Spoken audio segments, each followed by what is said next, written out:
Bueno, buenas tardes y feliz sábado. Esta tarde vamos a estudiar la lección 4 del libro de Marcos, cuyo título es Parábolas. Esta semana estudiaremos las parábolas de Marcos 4 acerca del reino de Dios, el reino de los cielos. Y fíjense, esto es importante cuando leemos nuestras Biblias. Esta es la única forma en la que Jesús se refería a su iglesia, a la iglesia primitiva, a la iglesia del desierto, a los lugares asolados, que deben ser reedificados, porque en el tiempo de Jesús no se usaba el término iglesia, que se usó mucho después, que significa los llamados a salir fuera. Y empezaremos estudiando cuál es la razón anunciada por Dios por medio de Isaías sobre por qué Él empezó a anunciar las profecías sobre su reino y la venida del Mesías de un modo especial. Como Él dice, en lengua de tartamudos, un poquito aquí, otro poquito allá, porque la profecía fue dada así a partir de Isaías. Un poquito la profecía aquí, otro poquito allá por otro profeta o por el mismo profeta. Y eso también se aplica a Elena de White, porque lo que Dios anunció se aplicaría a todos sus profetas. Y leemos Isaías 28, del 9 al 13. ¿A quién se enseñará ciencia o a quién se hará entender doctrina? ¿Quién haría entender? Dios, Él haría entender doctrina. Y dice a los destetados, a los arrancados de los pechos, a los niños, porque mandamiento tras mandamiento, mandato sobre mandato, renglón tras renglón, línea sobre línea, un poquito allí, otro poquito allá. Porque en lengua de tartamudos y en extraña lengua hablará este pueblo, a los cuales les dijo, este es el reposo, dar reposo al cansado, y este es el refrigerio, mas no quisieron oír. La palabra pues de Jehová les será mandamiento tras mandamiento, mandato sobre mandato, renglón tras renglón, línea sobre línea, un poquito allí, otro poquito allá, hasta que vayan y caigan de espaldas y sean quebrantados, enlazados y presos. Ahora, ¿esto lo hizo Dios por maldad? No, porque como Él dice, Él haría entender doctrina al que quisiera entenderla. Y vamos a ver por qué lo hizo. Como veremos, esa es la misma razón por la cual al predicar el Evangelio del Reino de Dios, Jesús hablaba por medio de parábolas y sin parábolas no les hablaba. O sea, durante todo su ministerio, 3 años y medio, predicó por medio de parábolas y sin parábolas no habló. Y lo interesante es que nadie le entendió, ni siquiera sus discípulos. No entendieron el significado de las parábolas. Marcos 1, 14 y 15. Después que Juan fue encarcelado, Jesús vino a Galilea predicando el Evangelio del reino de Dios, diciendo, el tiempo se ha cumplido y el reino de Dios se ha acercado. Arrepentíos y creed en el Evangelio. ¿Cuándo vendría el reino de Dios? Como Dios lo había anunciado, cuando viniera el Mesías y nos redimiera. Y ahí vendría el reino de Dios. ¿Y qué se predica actualmente? Que el reino de Dios viene en la segunda venida, lo que es un grave error, porque el reino de Dios son los lugares que fueron echados por tierra, era el reino del templo de Dios en el tiempo del nuevo pacto. Y Marcos 4, 33 al 34, con muchas parábolas como estas les hablaba la palabra, o sea, el evangelio del reino de Dios, conforme a lo que podían oír, y sin parábolas no les hablaba. Y lo mismo leemos en Mateo 13, 34. Todo esto habló Jesús por parábolas a la gente, y sin parábolas no les hablaba. O sea, jamás Jesús predicó sin parábolas. Ahora, ¿por qué Dios habló a su pueblo en lengua de tartamudos y Jesús solo habló por medio de parábolas? Lo hicieron por varios motivos que Dios mismo explicó. El primero, que nos concierne a nosotros, Dios sabía lo que sucedería en el tiempo de la apostasía y que el lugar santuario y la verdad serían echados por tierra por la bestia que sube del abismo. La bestia que además daría muerte a los 2 testigos que profetizaron por 1260 años en manos de los miembros de la iglesia primitiva. Entonces, Dios sabía lo que pasaría. Y como leemos en Daniel 8, del 10 al 14, aún se engrandeció contra el príncipe de los ejércitos. ¿Contra quién?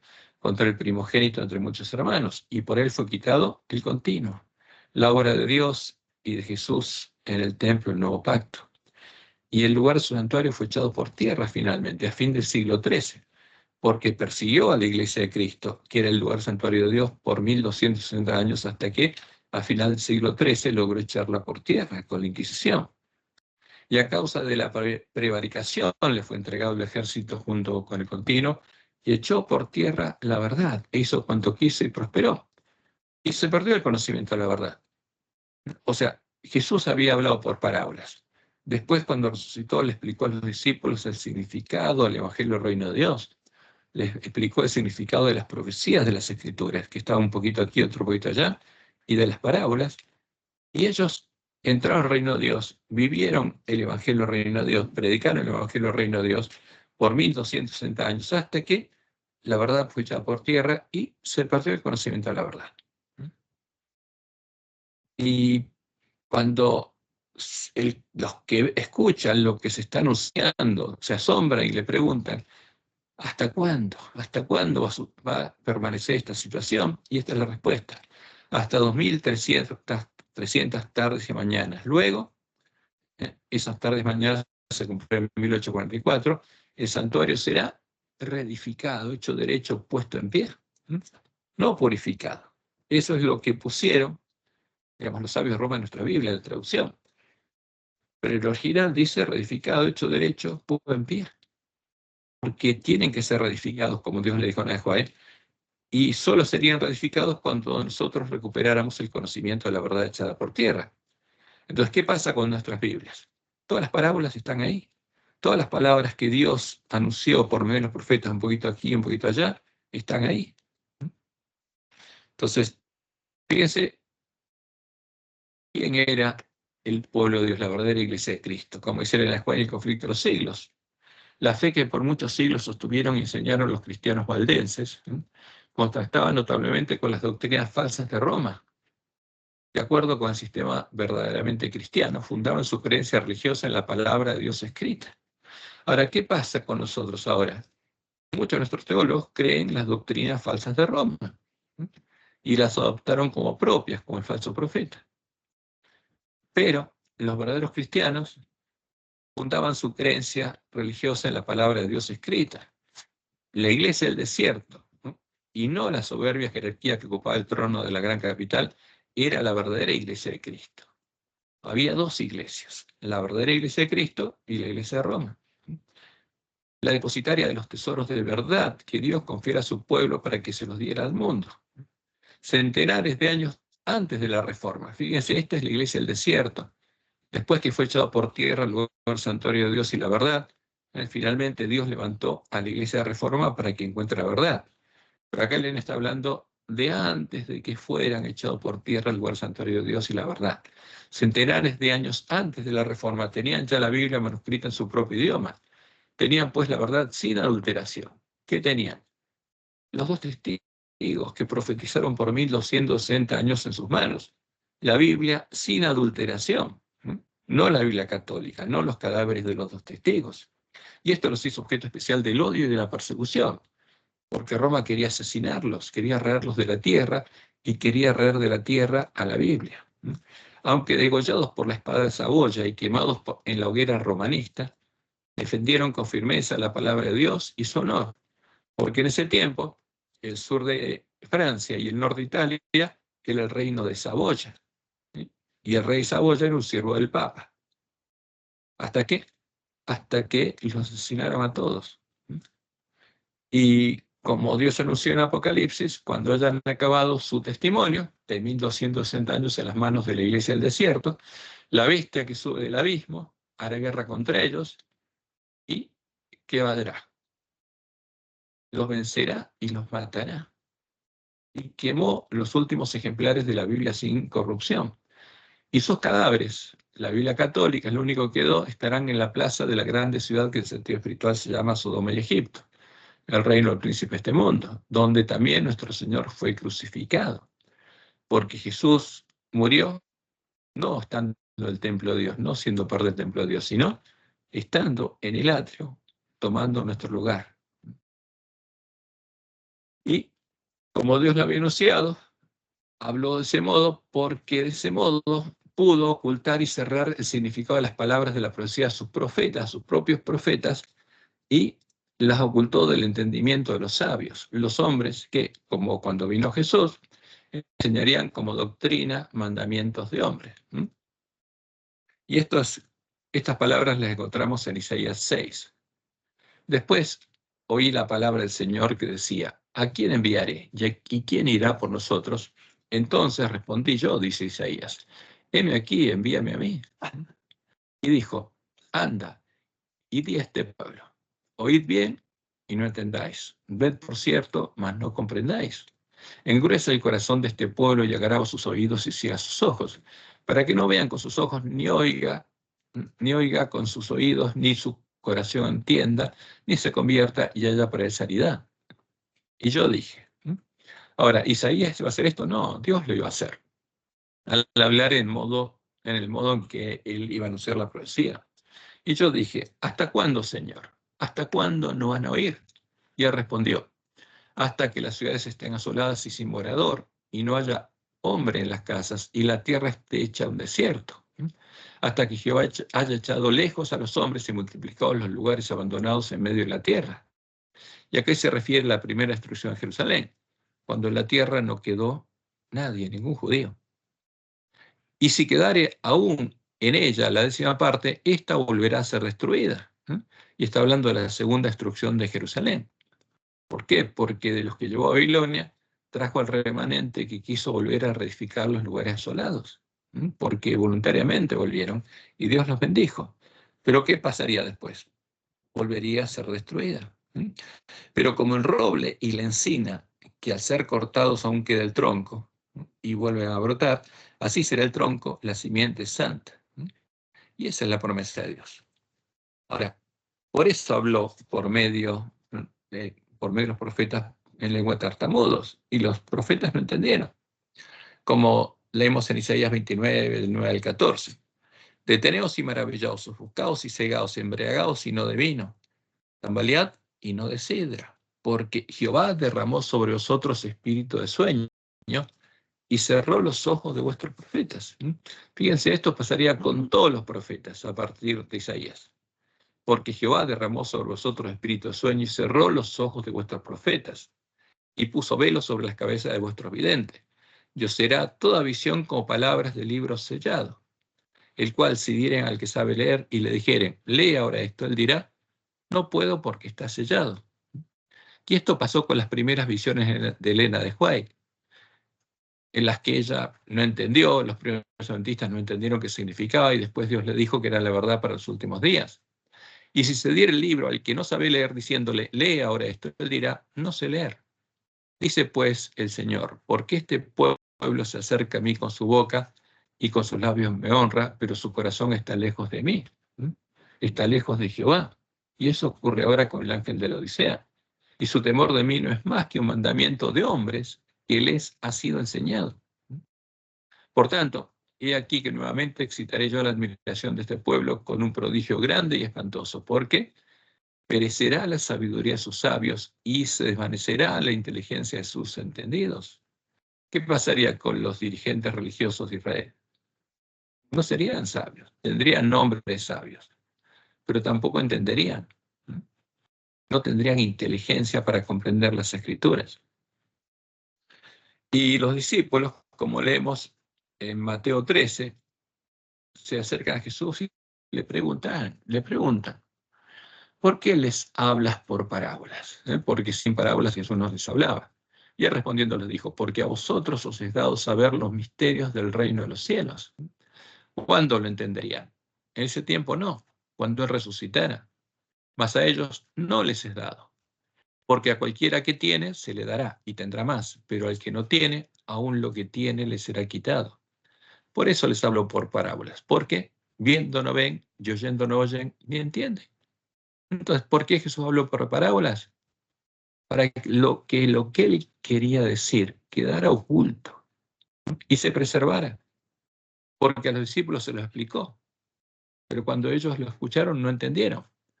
Ahora, cuando los sabios de Roma leyeron esas palabras, ¿entendieron? No. Y por eso se mantuvieron. Porque viendo no ven y oyendo no oyen ni entienden. De manera que se cumple en ellos la profecía de Isaías que dijo, de oído oiréis y no entenderéis.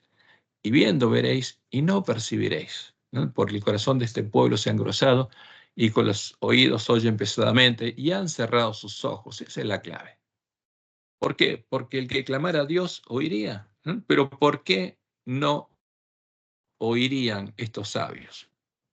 Porque habían cerrado voluntariamente sus ojos, para que no vean con los ojos y oigan con los oídos y con el corazón entiendan y se conviertan y yo los sane.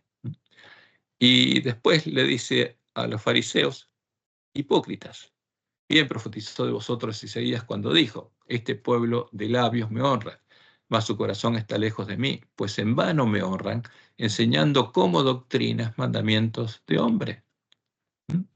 Entonces, y eso es exactamente lo que está sucediendo con el ángel de la Odisea. Por eso tiene que ser despertado, tiene que arreglar sus lámparas, las vírgenes, todas las vírgenes, y las que van a hacer eso van a ser las vírgenes sensatas. Por eso vemos que de ese modo, porque nadie entendería el significado de las parábolas, fueron preservadas las palabras de la profecía, en el tiempo cuando los siervos del dragón buscaron dar muerte a los dos testigos que profetizaban en manos del pueblo de la iglesia del desierto, oponiéndose a sus falsas doctrinas, y cambiaron las palabras de nuestras Biblias, creando la Biblia católica, los cadáveres de los dos testigos, con las que podrían enseñar las falsas doctrinas de Roma. Como Dios le mostró en el White, que cuando los ejemplares de la Biblia eran pocos, hubo sabios que en algunos casos cambiaron las palabras y confundieron lo que era claro, inclinándolo hacia sus opiniones establecidas que eran gobernadas por la tradición, para reflejar la nueva tradición de Roma en la Biblia. Y por supuesto, eso es contrario a todo lo que anunciaron la ley, los salmos y los profetas. Por eso, a la ley del testimonio podemos darnos cuenta cuáles son las palabras sabias de Roma. Y en Conflicto de los Siglos, página 639, leemos, en su afán por desacreditar los preceptos divinos, Satanás pervirtió las doctrinas de la Biblia, de suerte que se incorporaron errores a la fe de millares de personas que profesan creer en las Santas Escrituras. ¿Por qué? Porque ven en la Biblia las palabras de los sabios de Roma y creen que esas doctrinas son verdaderas. Por eso hay que arreglar nuestras lámparas. Y como anunciaba la profecía de Apocalipsis 11, 7 y 8, cuando hayan acabado su testimonio, la bestia que sube el abismo hará guerra contra ellos y los vencerá y los matará. Y sus cadáveres estarían en medio de la plaza de la grande ciudad del dragón, que se llamaba Babilonia, Sodoma y Egipto, el lugar donde Jesús murió tomando nuestro lugar. Ahora, ¿cuál es la bestia que sube el abismo? En nuestra lección del trimestre pasado se decía que era esa bestia que los venció y los mató. ¿Quién fue? Francia. No, pero no es así. La Biblia es muy clara, Apocalipsis 7, 6 al 7. ¿Cuál es la bestia que sube del abismo? Vi a la mujer ebria de la sangre de los santos y la sangre de los mártires de Jesús. Esta es la ramera que se embriagó de la sangre de los santos de Jesús. ¿Y cuál es? Es la Gran Babilonia, y a través de una de sus hijas, a través de la mujer Isabel, la Iglesia Universal o Católica del Imperio Romano. Y cuando la vi, quedé asombrado con gran asombro. Y el ángel me dijo, ¿por qué te asombras? Yo te diré el misterio de la mujer, el misterio de la gran ramera y de la bestia que la trae, del dragón, la cual tiene las 7 cabezas y los 10 cuernos. Y dice lo siguiente, la bestia que has visto era y no es. ¿Por qué? Habría un tiempo en que no podría ser bestia, cuando Dios retuviera los vientos a partir de 1798. Y está para subir del abismo e ir a perdición. Esta es la bestia que sube del abismo. Y los moradores de la tierra, aquellos cuyos nombres no están escritos desde la fundación del mundo en el libro de la vida, está hablando de los adventistas nominales, cuyos nombres van a ser borrados del libro de la vida, se asombrarán. La palabra es la misma que Apocalipsis 13. Se maravillarán viendo la bestia que era, no es y será. Se maravillarán en pos de la bestia, adorarán al dragón. ¿Y qué pasaría en nuestros días? La promesa de Dios es muy clara. Él hablaría de ese modo para en nuestros días enseñarnos el significado de las palabras. En nuestros días, cuando clamáramos a Él, la luz, por favor, Dios nos guiaría a arreglar nuestras lámparas, estudiando las palabras de los cadáveres de los dos testigos, para que los dos testigos volvieran a la vida, para que volvieran a profetizar la verdad echada por tierra, estando vivos en nuestras manos. Isaías 42:9, esta es la promesa de Dios. Y aquí se cumplieron las cosas primeras y yo anuncio cosas nuevas. ¿Cómo? En lengua de tartamudos. Y esta es la promesa. Antes que salgan a la luz, antes que se cumplan, yo os las haré notorias. Esa es la promesa. Su pueblo conocería las palabras de la profecía. Y en Isaías 55, Jehová nos dice esto, que nos anuncia, nos pide que lo busquemos. Buscad a Jehová mientras pueda ser hallado. Llamadle en tanto que está cercano, antes que se cierre la puerta para las vírgenes insensatas.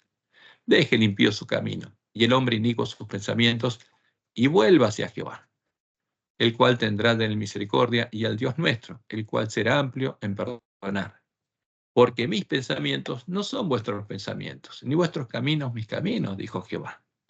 Como son más altos los cielos que la tierra, así son mis caminos más altos que vuestros caminos. Fíjense, esto es lo que Dios le mostró a Job en su primera visión. Al pueblo antista andando en ese camino angosto que estaba muy por encima del mundo. Ese es el camino de Dios. Como son más altos los cielos que la tierra, así son mis caminos más altos que vuestros caminos, y mis pensamientos más que vuestros pensamientos. Porque como desciende de los cielos la lluvia y la nieve, y no vuelve allá, sino que riega la tierra y la hace germinar y producir, y da semilla al que siembra, y pan al que come, así será mi palabra que sale de mi boca. Esa es la promesa de Dios. ¿A quién? Al pueblo de la última generación. No volverá a mí vacía, sino que hará lo que yo quiero y será prosperada en aquello para que la envíe. Satanás no podría impedirlo. Aunque tuviéramos en nuestras manos los cadáveres de los dos testigos, la palabra de Dios volvería a la vida. Porque con alegría saldréis y con paz seréis vueltos. Los montes y los collados levantarán canción delante de vosotros, y todos los árboles del campo darán palmadas de aplauso. El lugar de la zarza crecerá ciprés, y el lugar de la ortiga crecerá rayán. Y será Jehová por nombre, por señal eterna, que nunca será raída. Y ahí está hablando de los 144.000 sellados. Y en Jeremías 33, 2 y 3, Jehová nos dice lo siguiente. Así ha dicho Jehová, que hizo la tierra, Jehová que la formó para firmarla. Jehová es su nombre. Clama a mí, como Elías, clama a mí. Dime, Jehová, respóndeme. Clama a mí y yo te responderé. Y te enseñaré cosas grandes y ocultas que tú no conoces. Por eso, como dice en Isaías 60, 1 y 2, en este tiempo habría un pueblo que volvería a resplandecer. Levántate, resplandece, porque ha venido tu luz y la gloria de Jehová ha nacido sobre ti. Porque esa es la promesa para el pueblo de la iglesia primitiva, como dice Pablo en Romanos 5:1. Porque la esperanza de ellos es la esperanza de que la gloria de Jehová volviera a reflejarse en ellos. Porque aquí que tinieblas cubrían la tierra. ¿Dónde está el pueblo de Dios? El pueblo adventista. Y oscuridad en las naciones, el resto del mundo. Habría tinieblas y oscuridad. Mas sobre ti amanecerá Jehová, y sobre ti será vista su gloria. Esa es la promesa. Y por eso Dios anunció las profecías de ese modo, para que se preservaran hasta este tiempo, y en este tiempo cumpliera el propósito para el cual Él la envió.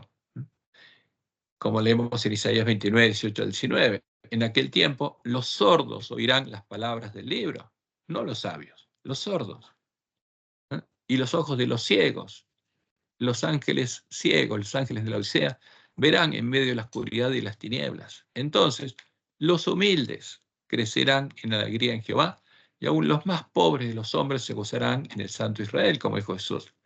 Bienaventurados los pobres en espíritus, porque de ellos es el reino de los cielos. Y por eso Jesús, al escribir al ángel de la iglesia en Filadelfia, la iglesia de Reforma, le dice lo siguiente. Esto dice el santo, el verdadero. El verdadero Jesús, no el falso, no el que habita y es adorado por Roma.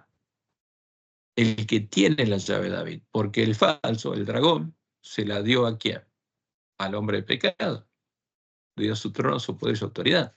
El que abre ninguno cierra y cierra ninguno abre, porque el hombre de pecado supuestamente tiene las llaves del reino para abrir y para cerrar. Pero el santo, el verdadero, dice que él no se la dio. Pero eso que dice el Papa está en nuestras Biblias, por eso los cadáveres de los testigos. Dice, yo conozco tus obras, y aquí he puesto delante de ti una puerta abierta, la puerta de los lugares asolados, la cual nadie puede cerrar, porque aunque tienes poca fuerza, has guardado mi palabra y no has negado mi nombre. ¿Mm? ¿Y quién es la puerta? Él nos dice, yo soy la puerta. Y hay que buscar encontrar, como Dios le mostró a Josué, a Jesús, el verdadero Jesús. El que por mí entrare será salvo. ¿Mm? Y en Juan 6, 44 y 45 Jesús nos dice, ninguno puede venir a mí si el Padre que me envió no le trajere. Ninguno me va a encontrar si Jehová no lo guía. Y yo le resucitaré en el día postrero. Escrito están las profetas y serán todos enseñados por Dios, por Jehová. Así que todo aquel que oyó al Padre y aprendió de él, viene a mí. ¿Quién va a encontrar la puerta abierta? El que clame a Jehová, como dice Isaías 54:13. Y todos tus hijos serán enseñados por Jehová. Todos los hijos de la mujer vestida de sol, todos los hermanos de Jesús serán enseñados por Jehová. Y se multiplicará la paz de tus hijos. Ahora, ¿qué deberíamos hacer para comprender las palabras de la profecía? Porque ahora vamos a leer profecía. Deberíamos buscar y encontrar todas las palabras que Dios anunció en lengua de tartamudos. Un poquito allí, otro poquito allá. Y ordenarlas, poniéndolas línea sobre línea. Ahora, ¿cómo se pone línea sobre línea las palabras de la profecía? La clave está en entender a qué periodo profético se refieren. Porque hay una sola línea de tiempo. Y hay periodos proféticos que son consecutivos y hay subperiodos de tiempo. Tendremos que entender cuáles son los periodos y después entender a qué periodo de tiempo Dios está hablando para poner esa profecía ahí, línea sobre las otras profecías que se cumplirían en ese tiempo. Por ejemplo, las que se cumplen en el tiempo de prueba de la Iglesia Adventista, las que se cumplen en el fuerte pregón, las que se cumplen cuando caigan las plagas. Y esta es la obra que haría el hombre de la escobilla, poniendo a todas las joyas verdaderas en un nuevo cofre mucho mayor y más hermoso que el de 1844. Porque en 1844 estaban todas amontonadas en un orden equivocado. Y en un nuevo y hermoso orden, para que brillaran 10 veces más que antes, como Dios le mostró a Guillermo Miller. Y esta es una promesa de Dios. El hombre de la escobilla, el que barre la suciedad y la basura que estaría en nuestras mentes, puso entonces sobre la mesa un cofre mucho mayor y más hermoso que el primero. Y reuniendo a puñados las joyas, las monedas y los diamantes, los puso en el cofre, hasta que ni uno solo quedó afuera, a pesar de que algunos de los diamantes no eran mayores que la punta de un alfiler. Llamándome entonces me dijo, ven y ve. Miré en el cofre, pero el espectáculo me deslumbraba. Las joyas brillaban 10 veces más que antes. Ahora, ¿cuáles son las joyas que estaban ahí? Todas las joyas que él anunció en lengua de tartamudos. Pensé que habían sido limpiadas en la arena por los pies de aquellos impíos que las habían desparramado y pisoteado en el polvo. Estaban dispuestas en hermoso orden, otro orden, dentro del cofre, cada una en su lugar, sin que el hombre que las había puesto allí se hubiese tomado un trabajo especial. Dice Miller, grité de gozo y ese grito me despertó. Y ahí viene el clamor de medianoche. Y las vírgenes tienen que arreglar sus lámparas. Y como dice la profecía de Apocalipsis 11, y los de los pueblos, porque esto es una profecía, es una instrucción para el pueblo adventista, y los de los pueblos, tribus, lenguas y naciones, porque ahora el pueblo adventista no estaría solamente en la tierra que ayuda a la mujer en los Estados Unidos, sino en todo el mundo, como nosotros, verán, estudiarán. ¿Qué va a pasar? Van a estudiar los cadáveres de los dos testigos, sus lámparas, las van a arreglar por 3 días y medio, simbólicamente, porque ese es el periodo del mensaje de Elías. Porque por 3 años y medio no llovió hasta que el pueblo conoció cuál es su Dios. Y no permitirán que sean sepultados los cadáveres, porque en este tiempo, cuando se unieran puntos comunes de doctrina a todas las rameras, incluyendo al pueblo adventista, ¿qué pasaría con la Biblia? Querrían dejarla de lado. Y los moradores de la tierra se regocijarán sobre ellos y se alegrarán y se enviarán regalos unos a otros. ¿Quién está hablando? Las iglesias protestantes, que se reconocerían unas a otras como parte del plan divino para evangelizar al mundo.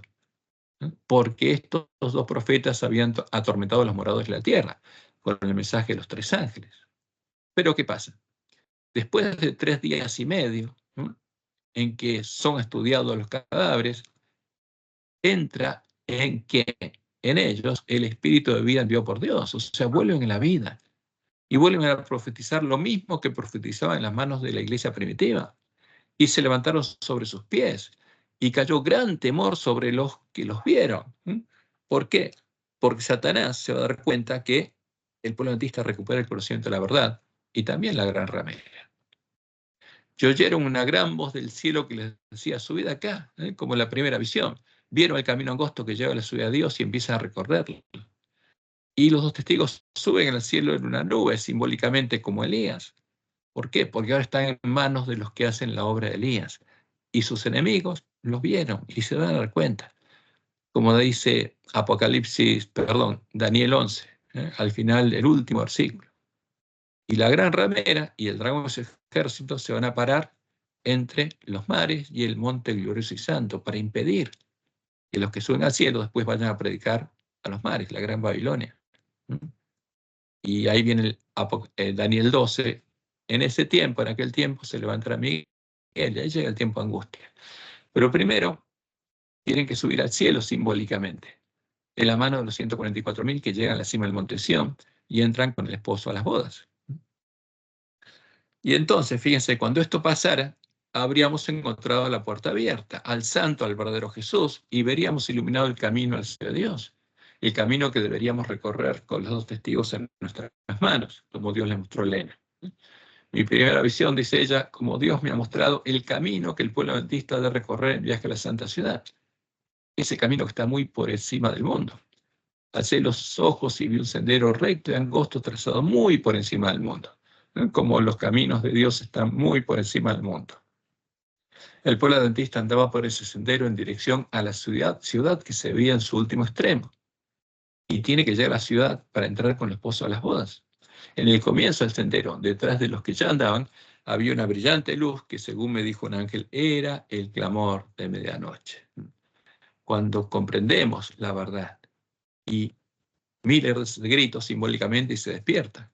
Esta luz brillaba a todo lo largo del sendero y alumbraba los pies de los caminantes para que no tropezaran. Alumbraba el mismo sendero que recorría la iglesia primitiva. Entonces volvería a oírse primero en la tierra, en la iglesia remanente, el campo del Padre Familia, la predicación del Evangelio eterno, el Evangelio del Reino de Dios, la verdad echada por tierra, como leemos en Apocalipsis 14, 6 y 7. Vi volar por en medio del cielo a otro ángel. Fíjense, este no es el ángel de la Odisea, que está desnudo.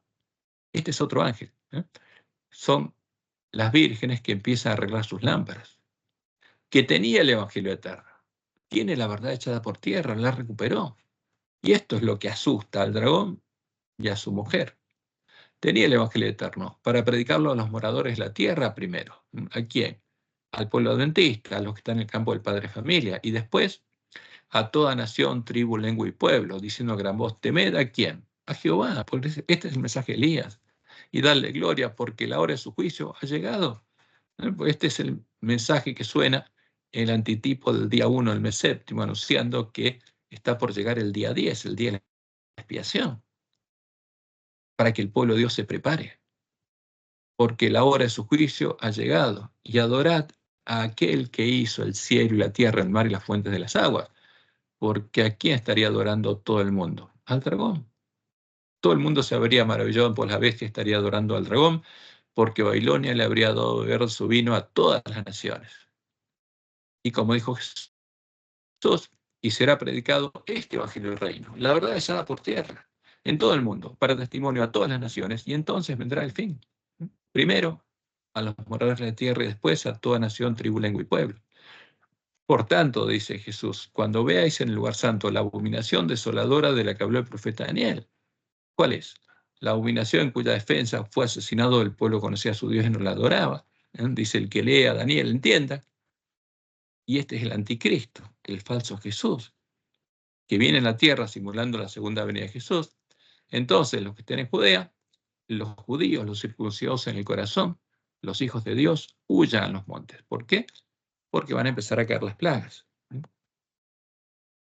Eso es lo que Dios anunció.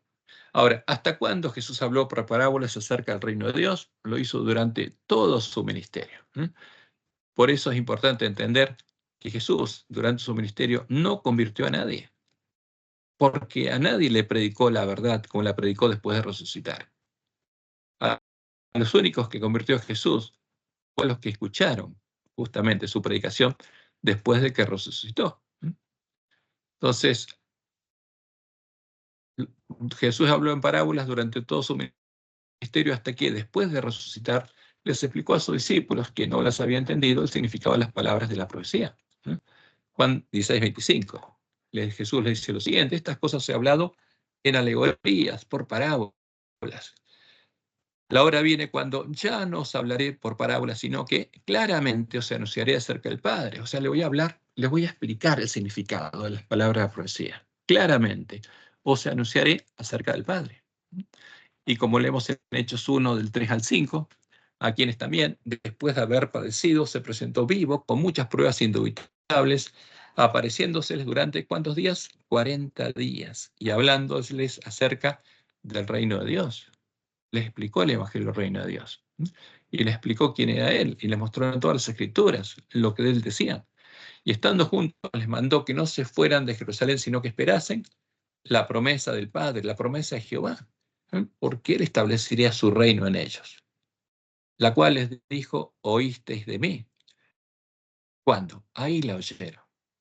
Porque Juan ciertamente bautizó con agua, porque todos ellos eran discípulos de Juan, incluido Mateo. Incluido Judas había sido bautizado por Juan. Mas vosotros seréis bautizados con el Espíritu Santo dentro de no muchos días.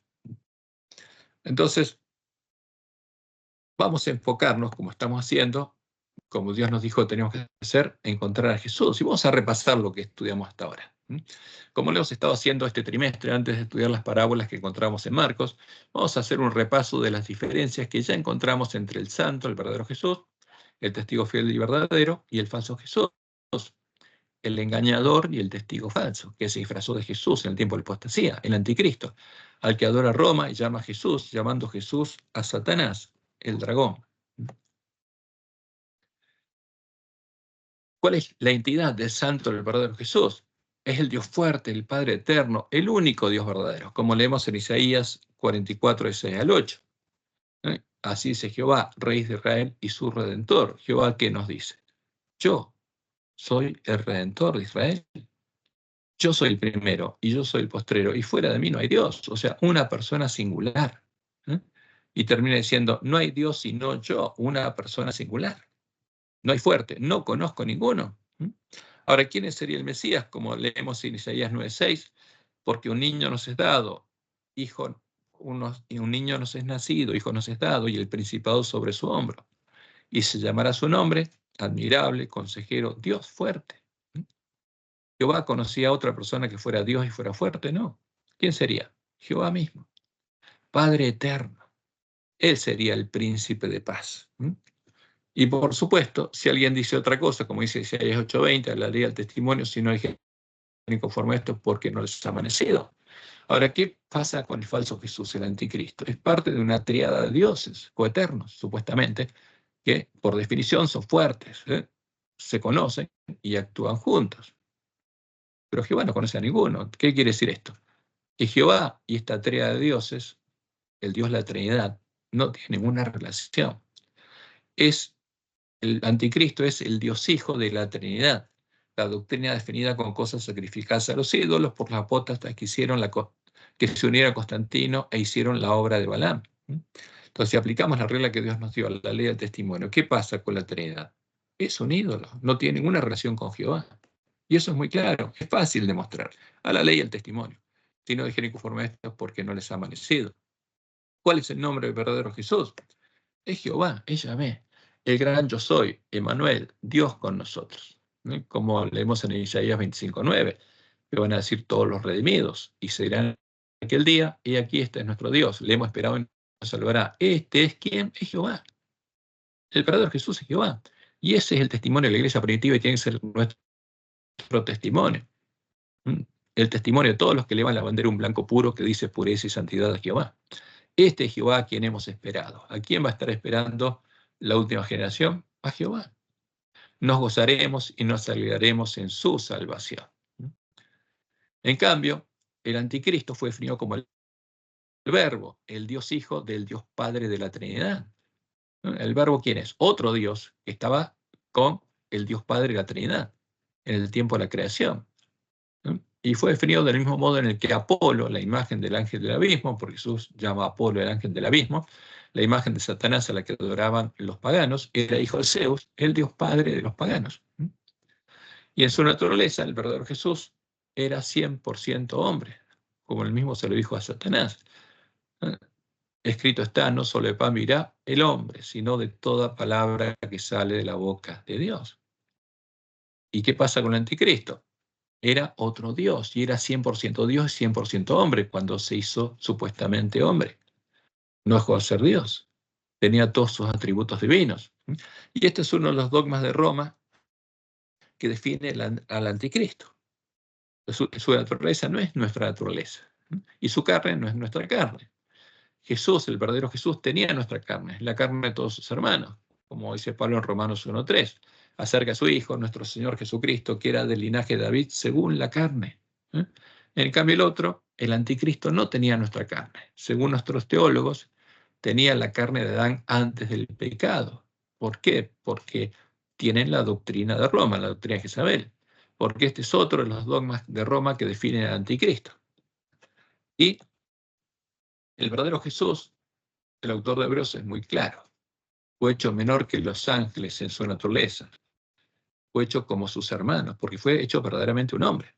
Pero vemos a aquel que fue hecho un poco menor que los ángeles, como el hombre. A Jesús, coronado de honra, de gloria y honra a causa del padecimiento de la muerte. Era menor que los ángeles y realmente murió, para que por la gracia de Dios gustase la muerte por todos. En cambio, el anticristo no fue hecho menor que los ángeles. Acá hay una error de más. ¿Por qué? Porque una persona que es 100% Dios en su naturaleza es infinitamente mayor que los ángeles. Una persona que tiene todos los atributos divinos no es menor que los ángeles. Y eso nos muestra que este Jesús es falso. No es el Jesús del que hablan los apóstoles. Y el verdadero Jesús, porque es nuestro hermano, el primogénito entre muchos hermanos, hijos de Dios, el primogénito del simiente de la mujer, fue tentado como son tentados sus hermanos, como leemos en Hebreos 2, 17 y 18. Por lo cual debía ser en todo semejante a sus hermanos. No podía ser en su naturaleza diferente. Tenía que ser como nosotros, tenía que ser una verdadera oveja, para venir a ser misericordioso y fiel sumo sacerdote en lo que a Dios se refiere, para expiar los pecados del pueblo. Pues en cuanto él mismo padeció siendo tentado, es poderoso para socorrer a los que son tentados. Pero el anticristo no fue tentado. Una persona que es 100% Dios no puede ser tentada por el mal, como nosotros somos tentados. Y eso también nos muestra que este Jesús es falso.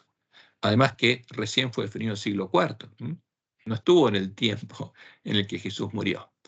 En Santiago 1:13 leemos claramente, Dios no puede ser tentado por el mal. O sea, una persona que es 100% Dios, ¿puede ser tentada? No, porque es omnisapiente. Viene Satanás y sabe que el que viene es Satanás. En cambio, el verdadero Jesús no lo sabía hasta que se dio cuenta que era Satanás y le dijo, vete Satanás. Porque el anticristo es un invento de los apóstatas de la iglesia primitiva. Es el ídolo detrás del cual se esconde Satanás. Y el verdadero Jesús, como un verdadero cordero, una oveja, murió por nosotros tomando el lugar de las ovejas. Hebreos 2, 14 y 15. Por cuanto los hijos participaron de carne y sangre, él también participó de lo mismo, de la misma carne y sangre. El anticristo no. ¿Para qué? Para destruir por medio de la muerte, porque tenía que ser una oveja que pudiera morir. Una persona que es Dios no puede morir. Al que tenía el imperio de la muerte, esto es al diablo, y librar a todos los que por el temor de la muerte estaban durante toda la vida sujetos a servidumbres en el reino del pecado de este mundo, donde él murió, en medio de la gran ciudad que se llamaba Babilonia, Sodoma y Egipto. En cambio, el anticristo, aparte de ser recién definido en el siglo IV, no murió por nosotros. ¿Por qué? Porque una persona que es 100% Dios no puede morir, es inmortal. Nuevamente, eso nos muestra que este Jesús es falso, que es un impostor, que es un ídolo, que es el anticristo. es la abominación desoladora del que habló el profeta Daniel, en cuya defensa el desolador asesinó al pueblo, conocía a su Dios y no la adoraba. Y eso es muy importante. El edicto de Tesalónica es muy claro. El pueblo adventista tiene en sus creencias fundamentales ¿a quién? Como Dios, a la abominación desoladora de la que habló el profeta Daniel. Y esa es obra de los lobos, es obra de la mujer Isabel, que nos dio a beber su vino, por eso ha caído. Y como sucedería con todos sus hermanos, los milagros de Jesús los hacía su Dios y Padre. No crees que yo soy el Padre y el Padre en mí. Las palabras que yo os hablo no las hago por mi grupo de cuentas, sino que el Padre que mora en mí, Él hace las obras, porque Jesús era parte del templo de Dios, el templo de Jehová, y Jehová hacía sus obras, como había sido anunciado en la profecía. En cambio, el anticristo, al ser 100% Dios, los milagros los hacía con su poder divino. Pero ese es un ídolo, es el ídolo de Roma, que ahora está en medio de la iglesia adventista.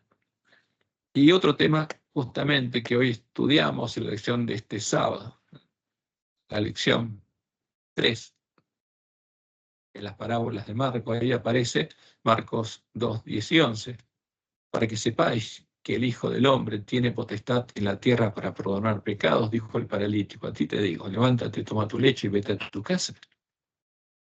Pero Jesús no vino a cambiar los tiempos ni la ley, ni a perdonar pecados, como hombre, tomando el lugar de Dios, como lo haría el hombre de pecado. Vino a cumplir la ley y nos enseñó a seguir el camino de la gracia establecido en la ley de Moisés para obtener el perdón de los pecados. Después de sentarse a la diestra de Dios, ¿qué hace Jesús? No perdona pecados, intercede por nosotros. Y la Biblia es muy clara. Mateo 5:18, no penséis que he venido a abrogar la ley o los profetas. No he venido para abrogar, sino para cumplir. Porque él tenía que ser el cordero que cumpliera la profecía, el cordero sin mancha, sobre el que Jehová cargará nuestros pecados. Porque de cierto os digo que hasta que pase el cielo y la tierra, ni una jota, ni una tilde pasará de la ley, hasta que todo se haya cumplido. Y eso es Señor Jesús, como leemos Mateo 5, 23, 24. ¿Quién perdona pecados? Jehová solamente. Por tanto, si te traes tu ofrenda al altar, al templo, Jesús enseñaba el templo, y allí te acuerdas de que tu hermano tiene algo contra ti, deja allí tu ofrenda delante del altar y anda, reconcíliate primero con tu hermano, como dice la ley de la gracia, y entonces ven y presenta tu ofrenda. ¿Para qué? Para que Dios te perdone.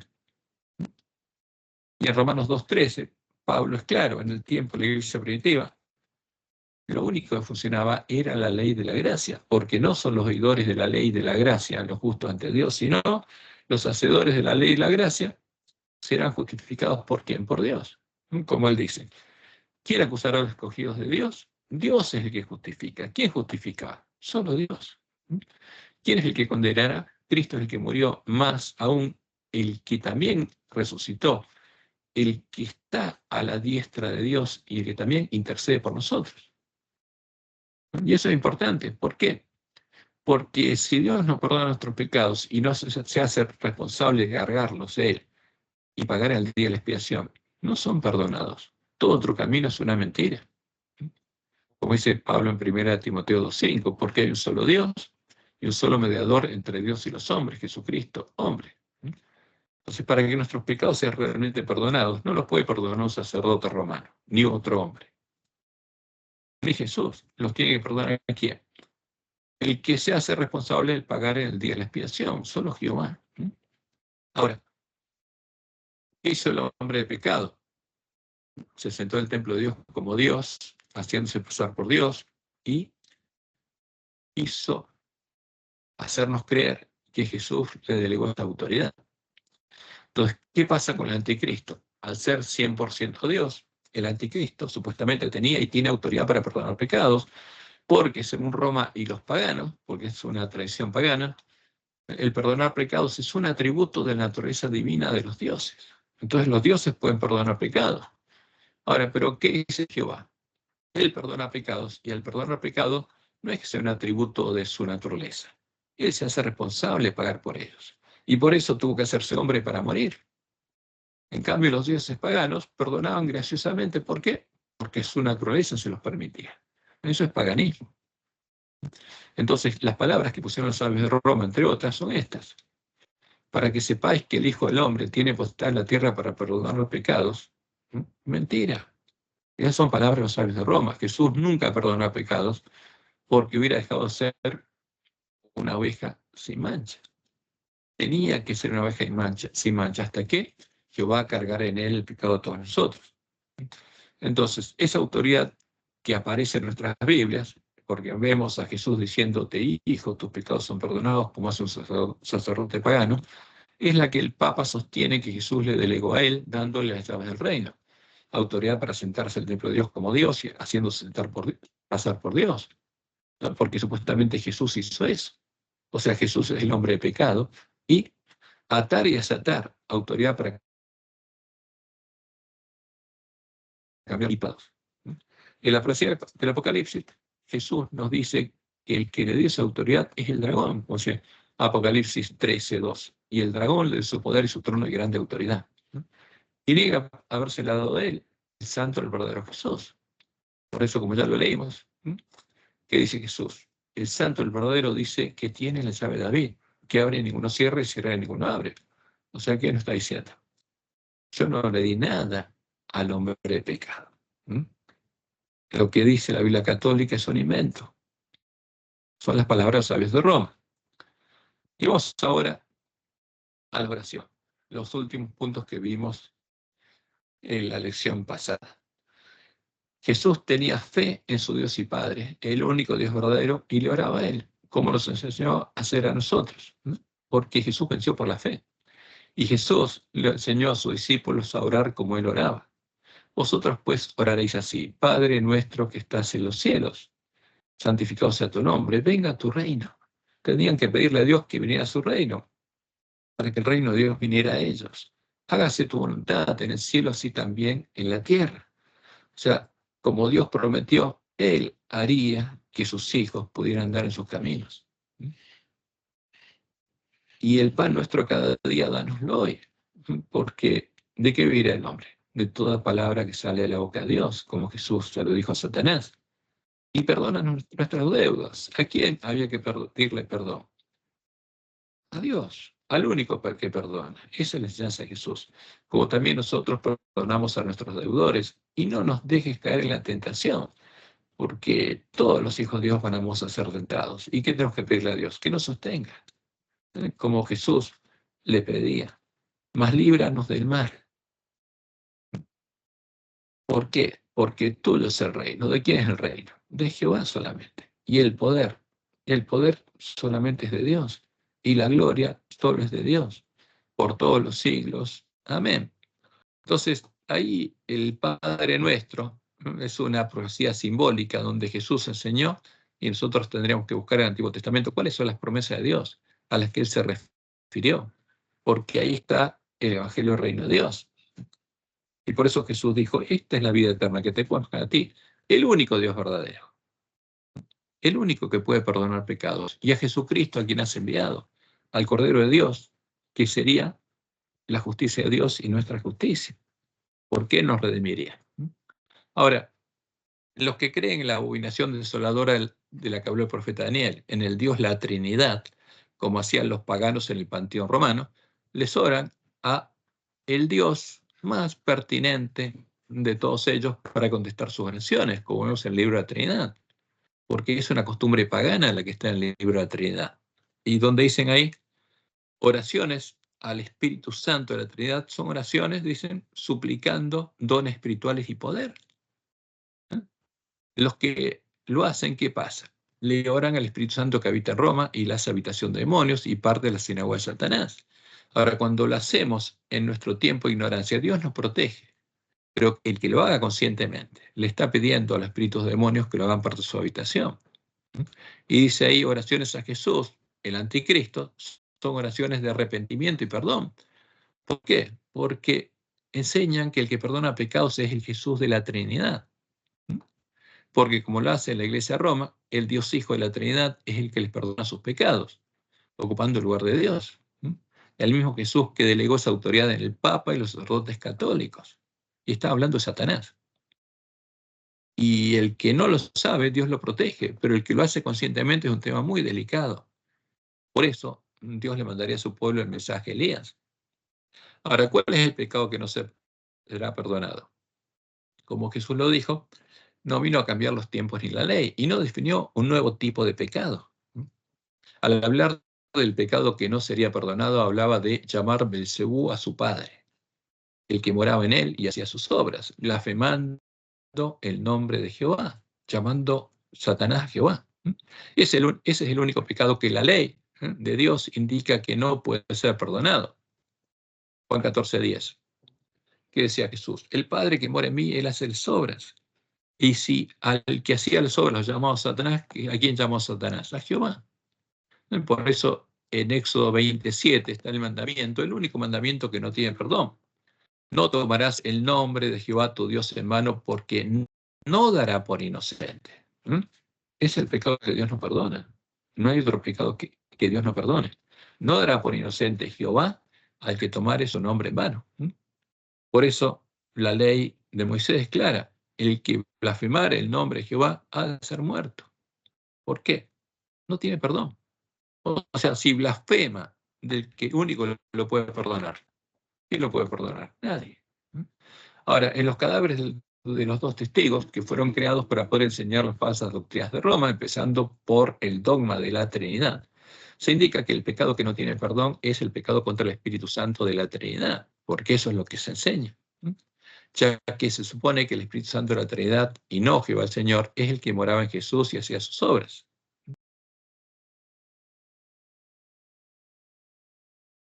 Y esto es lo que aparece en Marcos 3, 28 al 29. De cierto os digo que todos los pecados serán perdonados a los hijos de los hombres y las blasfemias cualquiera que sean. Pero cualquiera que blasfeme contra el Espíritu Santo no tiene jamás perdón, sino que es reo de juicio eterno. Y estas son palabras de los sabios de Roma. Entonces, una vez que hicimos este repaso, vamos a la parábola del sembrador. Y es muy importante entender estas parábolas, que los discípulos no habían entendido. La parábola del sembrador es una profecía, cuyas palabras se cumplen cada vez que es sembrada la semilla del reino en el corazón de los hombres, como debe suceder en los días de la última generación en el campo del padre de familia, cuyos corazones son representados por 4 tipos de terrenos donde cae la semilla del reino. Y eso siempre se cumple. Vamos a leer Marcos 1, 4, 1 en adelante. Otra vez comenzó Jesús a enseñar junto al mar y se reunió alrededor de él mucha gente, tanto que entrando en una barca se sentó en ella en el mar y toda la gente estaba en tierra junto al mar. Y les enseñaba por parábolas muchas cosas y les decía en su doctrina: oíd, he aquí, el sembrador salió a sembrar. Entonces, ¿qué aparece primero? Hay un sembrador que siembra una semilla. ¿Qué semilla? La semilla del reino. Y al sembrar, aconteció que una parte cayó junto al camino. ¿Qué pasa en el camino? Por el camino pasan los hombres. Vamos a ver qué tipo de hombres. Y vinieron las aves del cielo y la comieron. Otra parte cayó en pedregales, donde no tenía mucha tierra. Y brotó pronto porque no tenía profundidad de tierra. Pero salido el sol, se quemó. Y porque no tenía raíz, se secó. Otra parte cayó entre espinos, y los espinos crecieron y la ahogaron y no dio fruto. Ahora, los que escuchaban a Jesús sabían que eso pasaba, porque ellos todos sembraban y sabían que esto pasaba. No, lo importante es el significado que le dio Jesús a cada una de estas palabras. Pero otra parte cayó en buena tierra y dio fruto, pues brotó y creció y produjo a 30, 60 y a 100 por uno. Entonces les dijo: el que tiene oídos para oír, oiga. Ahora, ellos entendían que esto pasaba en la naturaleza, pero él estaba hablando que pasaría en medio a su pueblo. Cuando Jesús dice: el que tiene oídos para oír, oiga, está diciendo esto es una profecía simbólica. Como en toda profecía simbólica, para comprender las palabras de profecía, nosotros debemos entender el significado de cada uno de sus símbolos. Y vamos a empezar analizando la explicación que Jesús le dio a sus discípulos. Y la estamos recuadrando para separar las palabras de Jesús en la explicación de las otras palabras que vamos a poner en este estudio. Marcos 4:13, y les dijo: ¿no sabéis esta parábola? ¿Cómo pues entendéis todas las parábolas? ¿Qué le dice Jesús? Si no entenderemos la parábola del sembrador, no podemos entender las otras parábolas, porque todas están relacionadas. Entender esta parábola les permitiría empezar a entender las otras parábolas, porque todas están relacionadas, y eso es muy importante. Entender el Evangelio del Reino de Dios es esencial para comprender el resto de las palabras de la profecía. Y empieza diciéndoles, el sembrador es el que siembra. Ya sabían ellos que el sembrador es el que siembra, ¿no? Ahora, ¿quién es el sembrador? El sembrador es el que siembra la palabra del reino, el que predica el Evangelio del Reino de Dios, como debemos hacer nosotros para preparar el camino a su segunda venida. El sembrador es el primer ángel en nuestro tiempo, ¿no? Porque tiene el Evangelio eterno para predicarlo. Ahora, ¿cuál es la palabra del reino? Es el Evangelio del Reino de Dios, y es la semilla de trigo que debe ser sembrada y germinar en nuestros corazones al recibir la lluvia temprana. Y debe crecer hasta llegar a ser una planta de trigo madura que tiene espiga y grano lleno en la espiga, que refleje plenamente la imagen de Jesús.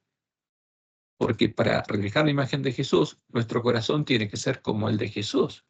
Por eso la semilla se siembra en el corazón. Como leemos en Primeros Escritos, página 71. Los que reciban el sello del Dios vivo y sean protegidos en el tiempo de angustia, deben reflejar plenamente la imagen de Jesús. Eso significa tener el nombre de Dios escrito en la frente, como Jesús lo tenía, ¿no? Tener la ley de Dios escrita en la mente y el corazón. Ahora, ¿cuál es la verdadera semilla de trigo? Es el santo, el verdadero Jesús, Jesucristo, hombre, nuestro hermano en la carne. Por eso, sus hermanos, si llegan a tener la fe de Jesús, porque ya tenemos la carne de Jesús, ¿qué nos falta?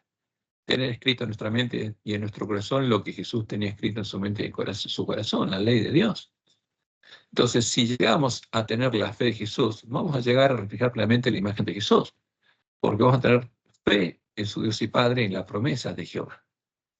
Porque van a ser perfeccionados por Dios hasta alcanzar la estatura de la plenitud de Cristo. Y vamos a ver las palabras de Jesús, porque él mismo se identificó como la semilla de trigo. Jesús les respondió diciendo, ha llegado la hora en que el Hijo del Hombre sea glorificado.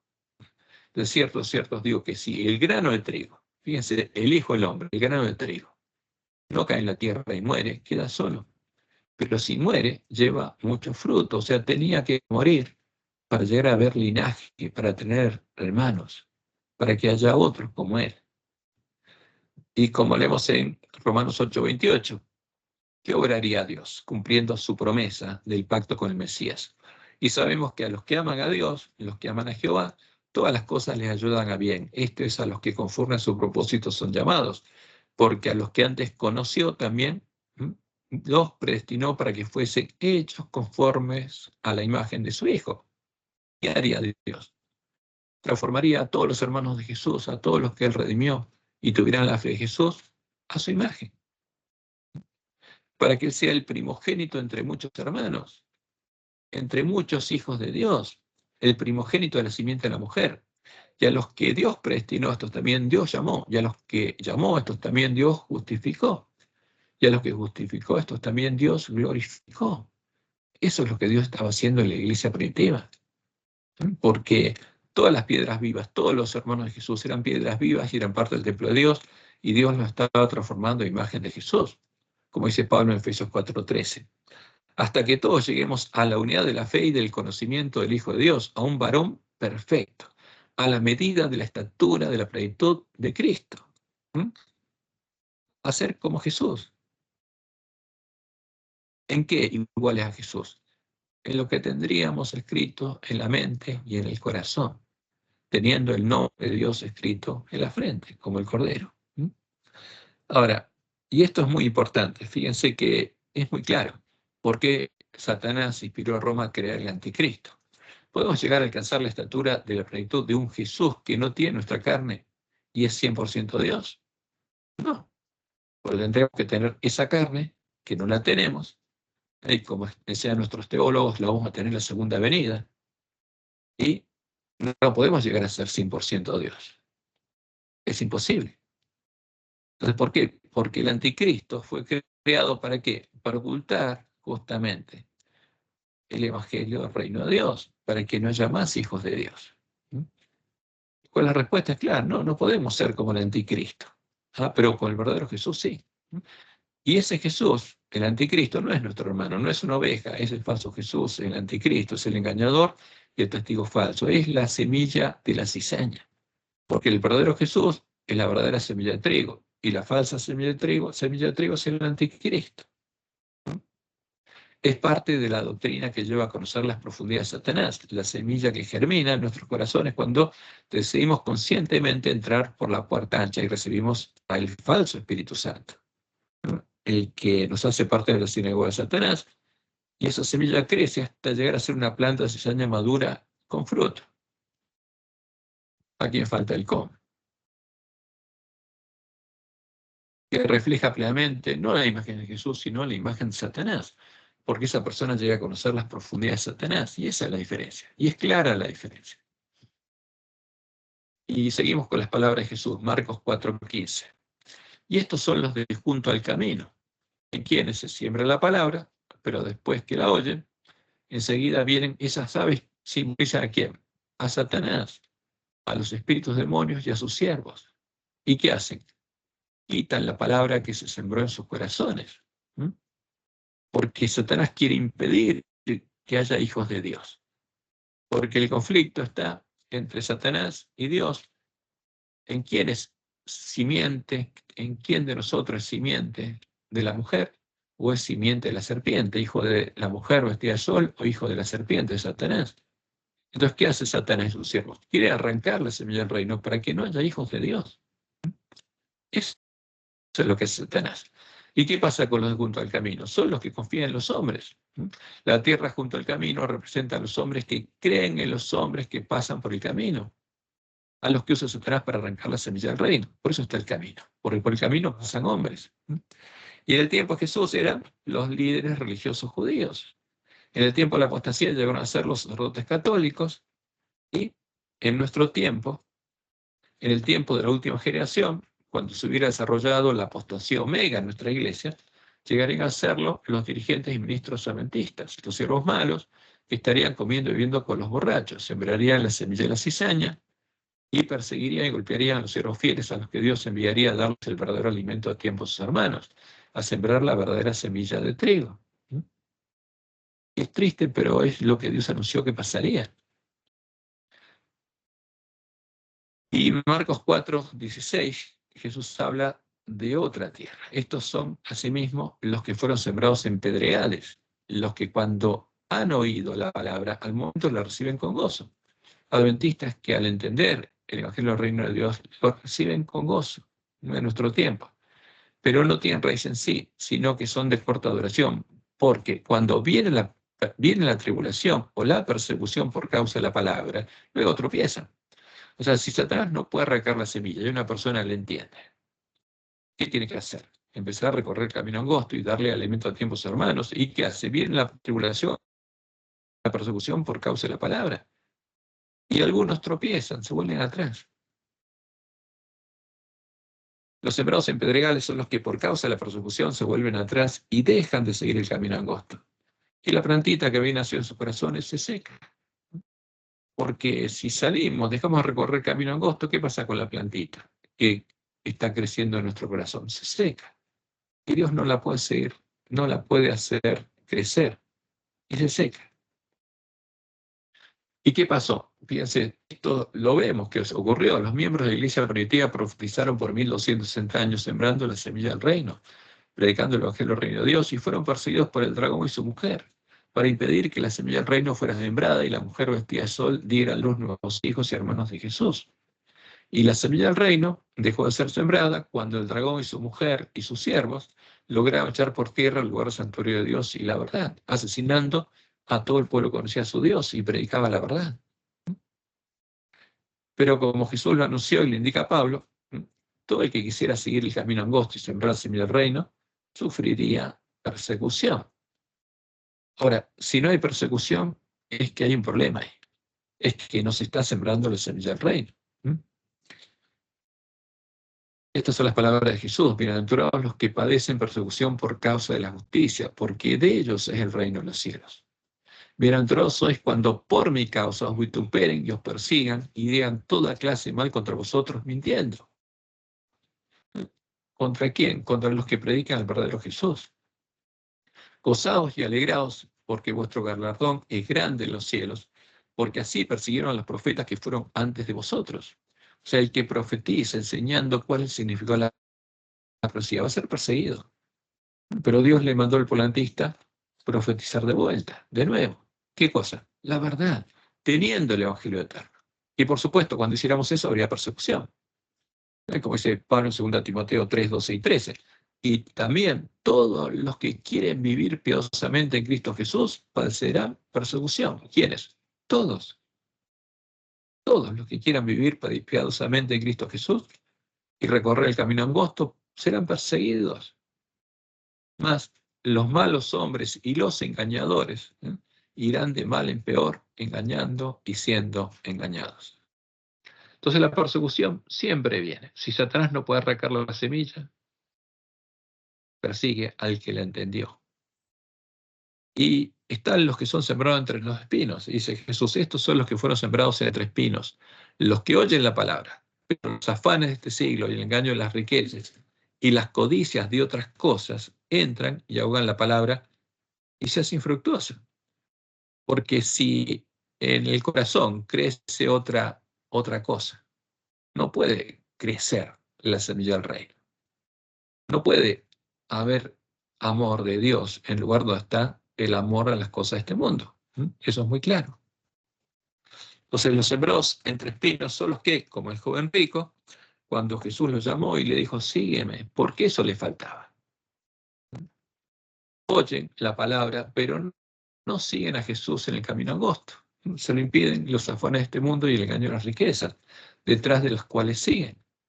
Por eso no llegan a ser perseguidos, porque nunca recorren el camino angosto, siguen sus viejos caminos.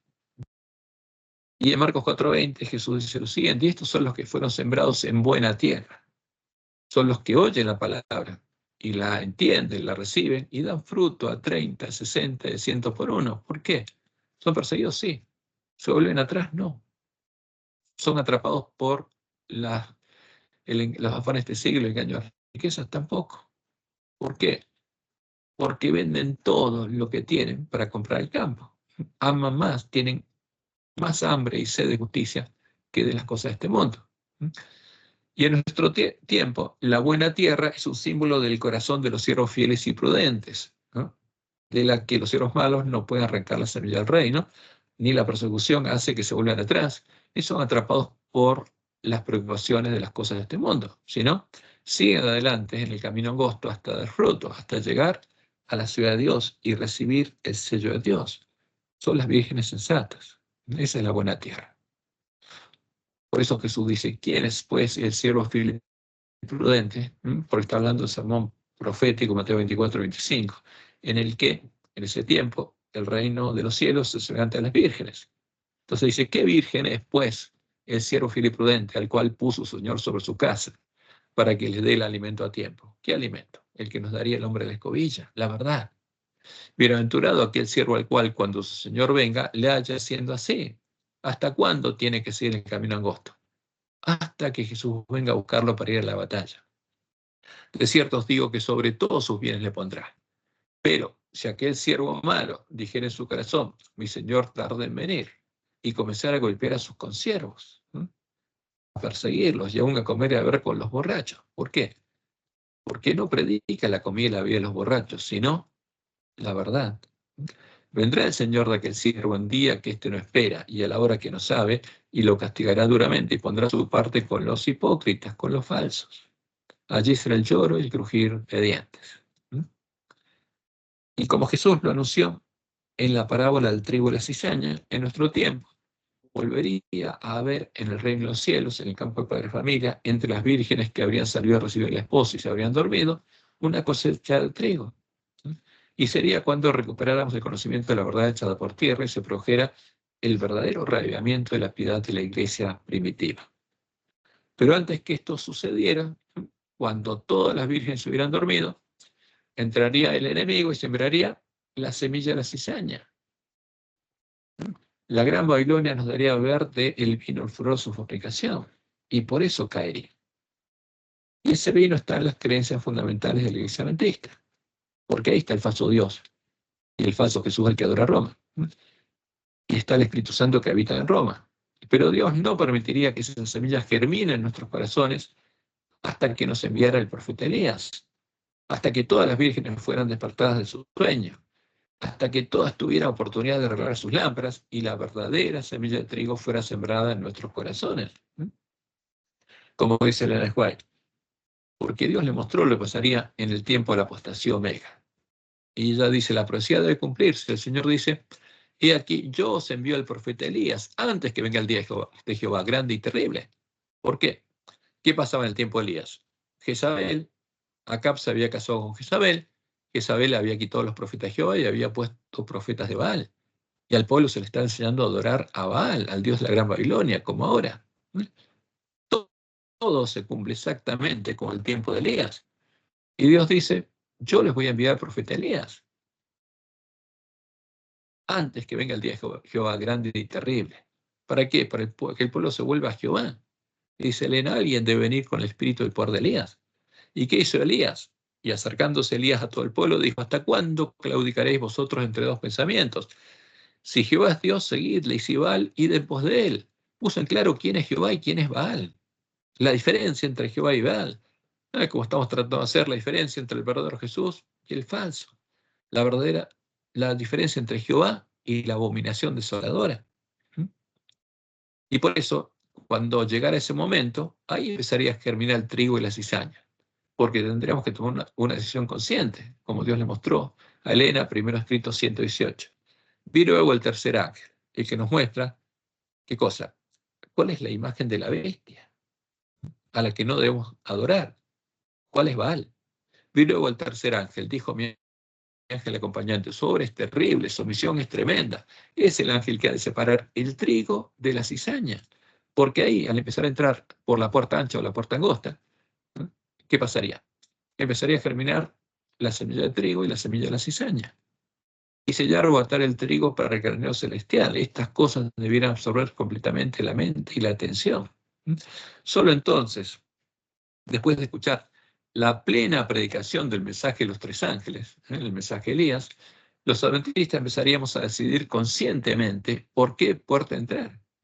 Y empezarían a germinar y a crecer juntos el trigo y la cizaña.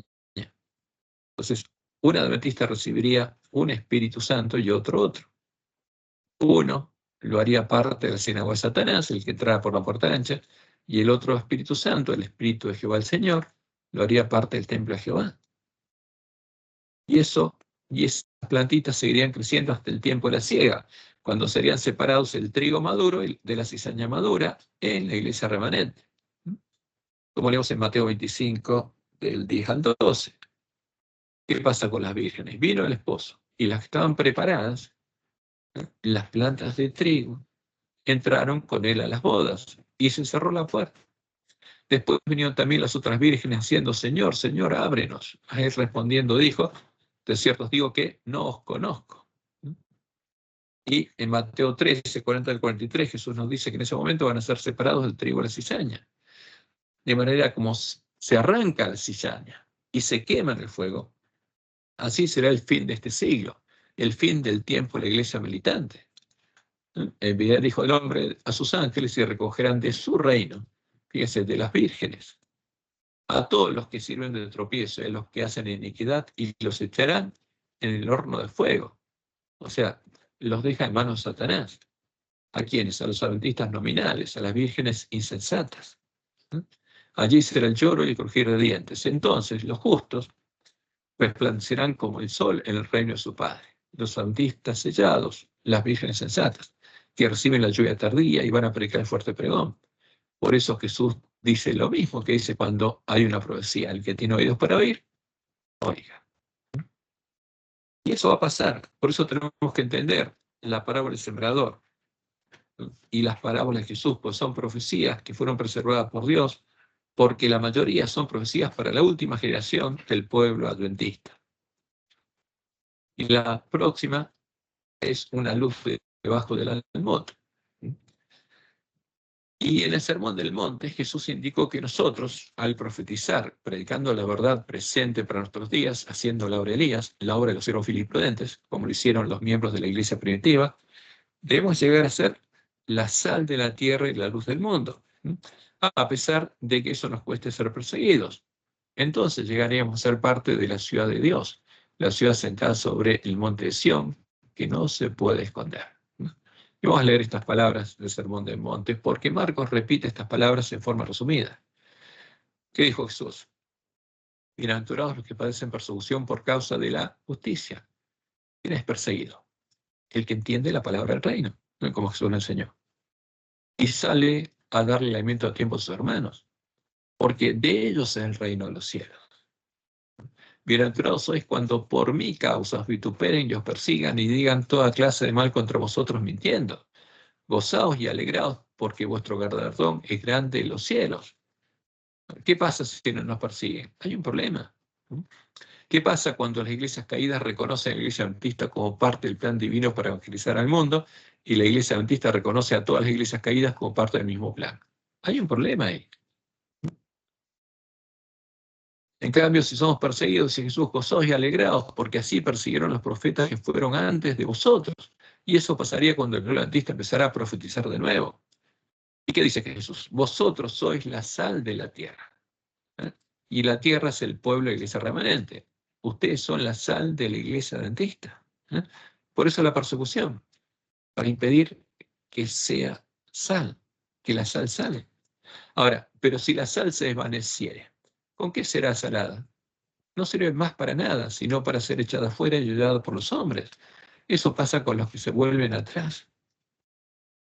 Y finalmente, ¿qué vamos a hacer? La luz del mundo. Porque vosotros sois la luz del mundo. Una ciudad sentada sobre un monte no se puede esconder. Ni se enciende una luz y se pone debajo de un almud, como dice Marcos, sino sobre el candelero y alumbra a todos los que están en casa. Y Jesús termina diciendo, así alumbre vuestra luz delante de los hombres. Ahora, esa luz es fruto de quién? De la obra de Dios en nosotros. Porque nosotros no podemos, pero Dios sí puede transformarnos en imagen de Jesús. Así alumbre vuestra luz delante de los hombres para que vean vuestras buenas obras, para que vean el fruto de los árboles buenos y glorifiquen a quién.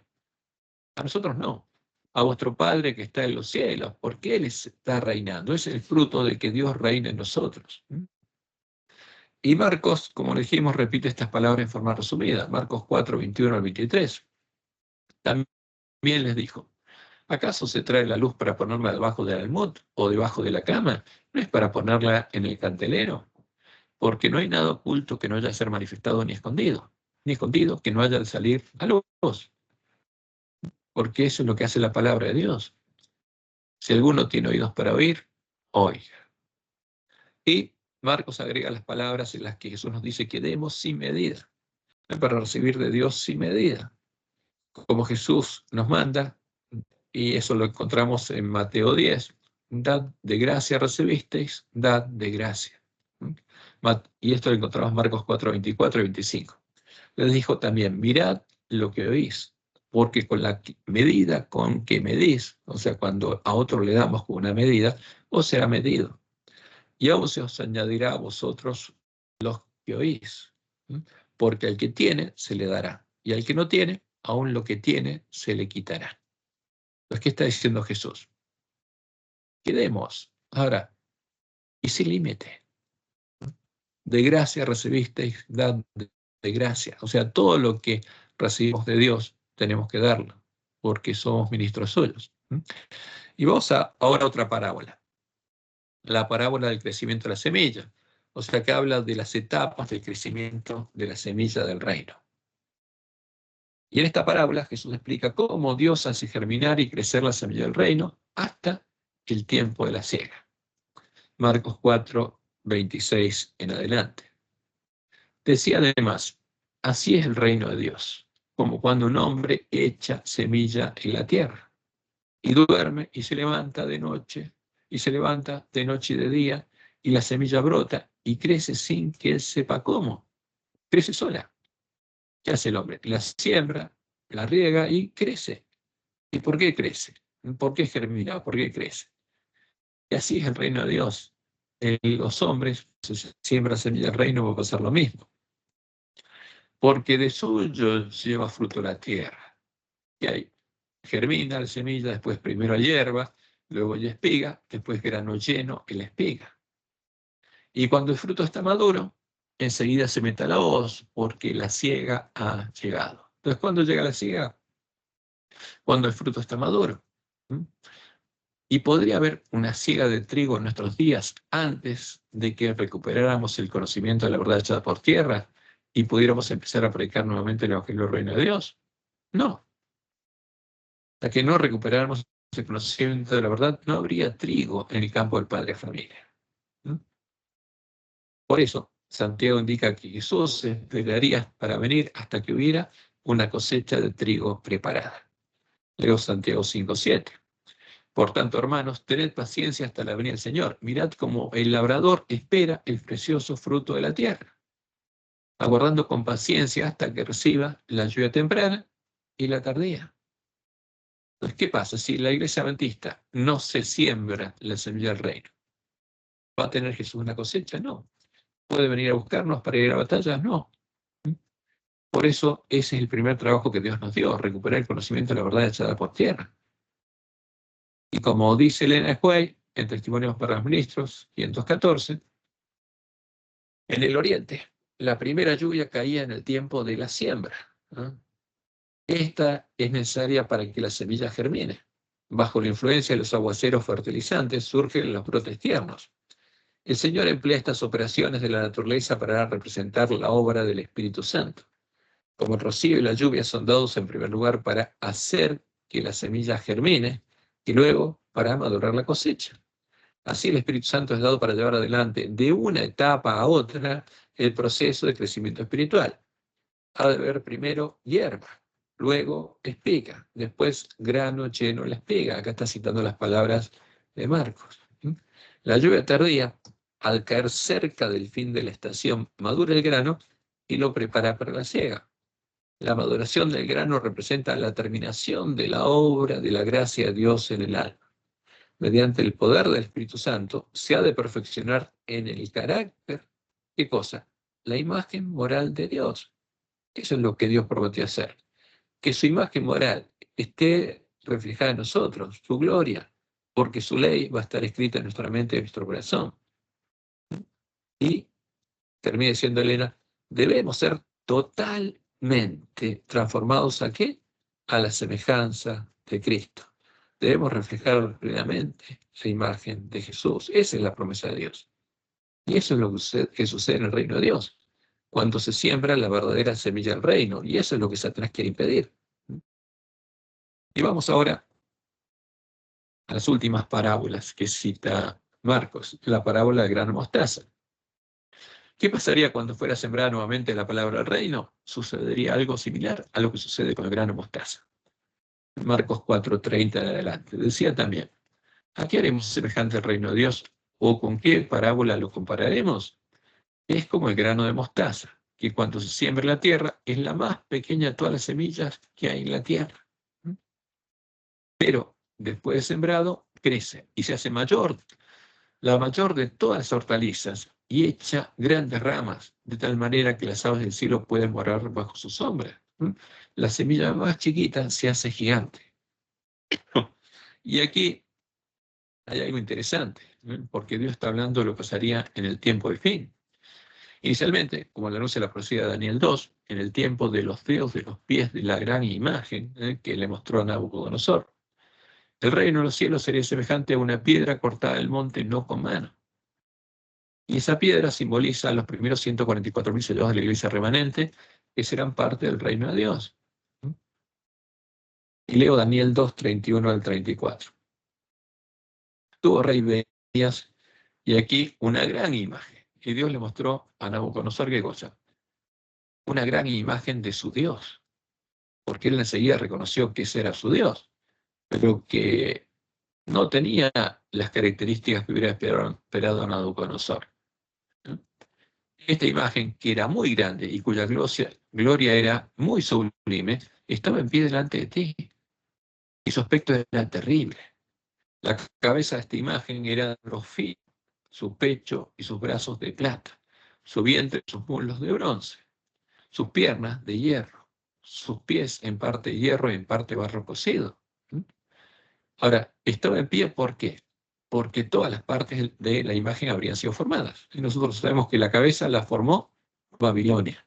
Después Medo-Persia formaría el pecho y los brazos. Y después el vientre y los muslos de bronce los formaría ¿quién? Grecia. Y así después viene Roma y forma las piernas de hierro. Y finalmente tienen que estar los pies, los pedazos de los pies y los dedos de los pies. Y estabas mirando hasta que una piedra fue cortada. Porque cuando esta imagen estuviera armada y puesta en pie, cuando se hubieran unido todas sus partes y estuviera en pie, y así la vio Nabucodonosor, a la gran imagen, que era muy grande y cuya gloria era muy sublime, y estaba en pie delante de él. Y su aspecto era terrible. Y cuando esta imagen hubiera sido formada, porque eso es una señal muy clara de los tiempos, Dios cortaría una piedra. Estabas mirando hasta que una piedra fue cortada, no con mano. Y esta piedra, como lo explica después Daniel, es un reino. Esta no es la segunda venida, es un reino que es cortado del monte de Sión. Y es un símbolo de los 144.000. E hirió a la imagen en sus pies de hierro y de barro cocido y los desmenuzó. Porque la misión de los 144.000 es predicar el mensaje de los tres ángeles, que va a destruir a la gran imagen a la que está adorando la gran Babilonia. Luego del fuerte pregón del mensaje del tercer ángel, que desmenuzará a la gran imagen del Dios de la gran Babilonia, para que el pueblo de Dios deje de adorar a la imagen de la bestia y salga de la gran Babilonia, el reino de los cielos, ¿qué va a pasar? Como se va a unir esta gran multitud que saldrá de la Babilonia al reino de los cielos, se transformará en un gran reino, un gran monte que cubrirá toda la tierra, como leemos en Daniel 2:35. Entonces fueron desmenuzados también el hierro, el barro cocido, el bronce, la plata y el oro. Y fueron como tramos de las eras del verano y se los llevó el viento sin que de ellos quedara rastro alguno. No quedó rastro alguno de ellos en la mente del pueblo que sale de Babilonia. Se dieron cuenta que eran ídolos y dejaron de adorarlos. Más, la piedra, el reino que hirió a la imagen, fue hecho un gran monte que llenó toda la tierra con la gran multitud. Eso es lo que se anunció que pasaría en la última generación. Pero primero tiene que ser cortada la piedra. Y esa piedra es la que va a predicar el fuerte pregón con Jesús en la batalla de Armagedón, y tiene que destruir la imagen del dragón a la que está adorando la Gran Babilonia para que el pueblo de Dios salga a la Gran Babilonia. Y cuando lo explica Daniel, es claro, Daniel 2:44 al 45, y en los días de estos reyes, de los dedos de los pies de la gran imagen, los últimos reyes de la tierra, el Dios del cielo levantará un reino. La piedra es un reino. No es la segunda venida de Jesús. Es un reino que no será jamás destruido, ni será el reino dejado a otro pueblo. Ahora, porque el reino de los cielos fue destruido, pero este reino, cuando es reedificado, no será jamás destruido. Ni será el reino dejado a otro pueblo. Desmenuzará y consumirá a todos estos reinos, pero él permanecerá para siempre. De la manera que viste que del monte fue cortada una piedra, no con mano, la cual desmenuzó el hierro, el bronce, el barro, la plata y el oro. El gran Dios ha mostrado al rey lo que ha de acontecer en lo porvenir, y el sueño es verdadero y fiel su interpretación. Ahora, ¿qué harían el dragón y sus siervos, los reyes y las rameras de la tierra, para impedirlo? Nosotros sabemos que van a establecer leyes para obligar a adorar a la bestia y a la imagen de la bestia, a impedir la predicación del fuerte pregón del mensaje del tercer ángel. Porque ahí viene el conflicto. ¿A quién vamos a adorar?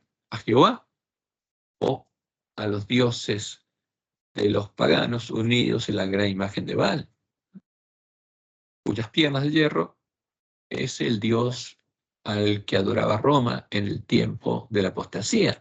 Es la abominación asoladora de la que habló el profeta Daniel, a la que ahora está adorando el falso profeta y el pueblo adventista, porque Babilonia nos dio a beber de su vino. ¿A quién vamos a adorar?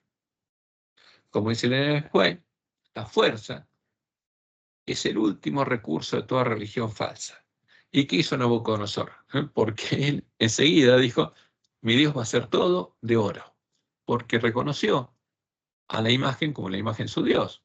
E hizo una imagen de Baal toda de oro. El Dios Sol es todo de oro. ¿Y qué dice la White? La fuerza es el último recurso de toda religión falsa. Al comienzo se da la atracción, como lo hizo el rey de Babilonia, con el poder de atracción de la música y del espectáculo. Si estas atracciones inventadas por hombres inspirados por Satanás no lograban que esos hombres adoraran la imagen, porque el objetivo de Satanás es que lo adoremos adorando la imagen o cualquier parte de la imagen. Y en este tiempo, el pueblo antista está adorando las piernas de hierro de la gran imagen de Baal. Entonces, si no lograban que adoraran la imagen, las hambrientas llamas del horno encendido estaban listas para consumirlos. Lo mismo sucederá ahora. ¿Por qué? Porque se va a obligar en el tiempo de angustia a adorar a la gran imagen formada por la triple alianza religiosa que unió a todas las imágenes de sus dioses en una única y gran imagen de Baal, cumpliendo la profecía de Daniel 2. ¿Qué se nos va a obligar? Nabucodonosor a adorar la imagen de oro y ahora a la imagen, la gran imagen, que une a todos los dioses de todas las rameras. La imagen del dragón es adorando a cualquier tradición por la que las rameras adoran al dragón. ¿Y los adventistas podrán mantenerse firmes en este tiempo de prueba? Solo los adventistas que hayan recibido el sello de Dios sean parte de la piedra cortada del monte y estén preparados, porque tenemos que estar preparados para ir con Jesús a la batalla de Armagedón, como Dios les mostró en el Juan. Primeros Escritos, página 171, donde ya dice que los que estemos preparados tenemos que reflejar plenamente la imagen de Jesús. Y dice David que muchos descuidaban la preparación necesaria, porque pocos van a buscar la puerta estrecha, van a entrar por ella y van a recorrer el camino angosto. Va a haber pocas vírgenes adventistas sensatas, pero muchos descuidarían la preparación necesaria, esperando que el tiempo de refrigerio y la lluvia tardía los preparase para sostenerse en el día del Señor y vivir en su presencia. Dice ella, ¿y a cuántos vi sin amparo en el tiempo de angustia? ¿Y quiénes son los que quedan sin amparo? Los adventistas nominales, que no se prepararon, las vírgenes insensatas. Habían descuidado la preparación necesaria y Dios nos dijo claramente cuál era. Tenemos que recorrer el camino angosto que le mostró en el Juárez para llegar a la ciudad de Dios y poder entrar con el esposo a las bodas. Y por lo tanto, no podían recibir el refrigerio indispensable para sobrevivir a la vista de un Dios santo. Dice ella, vi que nadie podrá participar del refrigerio a menos que haya vencido, a menos que sea un pan sin levadura. Todas las tentaciones y triunfado el orgullo, el egoísmo, el amor al mundo y sobre toda palabra y obras malas. ¿Y cómo podemos triunfar? Con el poder de Dios, porque esa es la obra de Dios. Por eso la gloria se la van a dar ¿a quién? A Dios, a Jehová, al que va a transformar a todos los vencedores del pueblo adventista a imagen de Jesús. Y después a todos los miembros de la gran multitud sobre los cuales va a estar reinando, los va a transformar a imagen de Jesús para que puedan recibir el sello de Dios y ser parte de la esposa del Cordero. Esa es la promesa de Dios. Esa es la promesa de Dios para su pueblo y para todo el pueblo que ahora está en medio de la gran Babilonia. Que Jehová los bendiga y los guarde y los guíe a toda verdad y tengan una bendecida semana y un próximo sábado también bendecido por Dios.